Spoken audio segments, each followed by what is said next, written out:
Hi everyone, welcome back to my channel. Before I get started with my recipe, today I would love to give my thanks and a huge shout out to Paruji from Paru Yoga. You need to check out her channel. She's a wonderful yoga teacher. Now here, I have very little idli batter and it's dinner time. I didn't know what to do. So I'm going to try something new today that I want to share with you guys. Here I have ragi flour. I have like a cup of idli batter left and we are 4 people in my family and I'm sure it won't be enough for us. To this idli batter that is left, I'll be adding 1 cup of multigrain atta that I showed, and I'll be adding approximately 1 cup of ragi flour. Both of these are rich in nutrients and lot of fiber.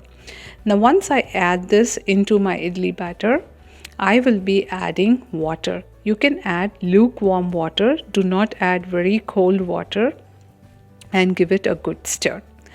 Make sure there are no lumps in the batter and add water if you want a little more of it, or if it is enough, then that's good.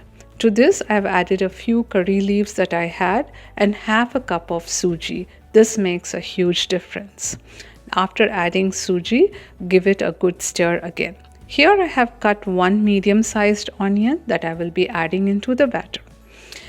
Once I have added onion, I have added cilantro. Now I'm adding salt, and now here goes my cumin seeds. You can add like a teaspoon of cumin, that's good enough. And now I will be adding grated carrot to the batter.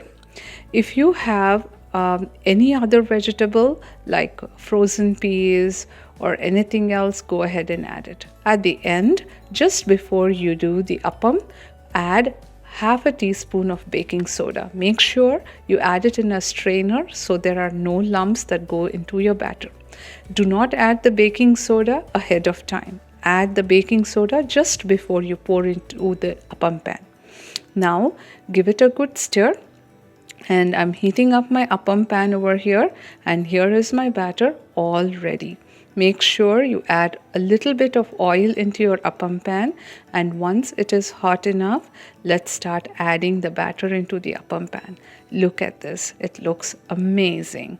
Now once you add all the batter into the appam pan, now I'm going to go ahead and close it so it cooks well. After a few minutes, I will be removing the lid and let's flip it. Do not wait for all the batter to be cooked on the top layer. Make sure you flip it at this stage so the bottom also cooks well and it becomes crispy on the outside and soft and fluffy on the inside. This recipe turned out to be a huge success. I wish you tried this recipe and you will love it. Thanks for watching. Bye for now.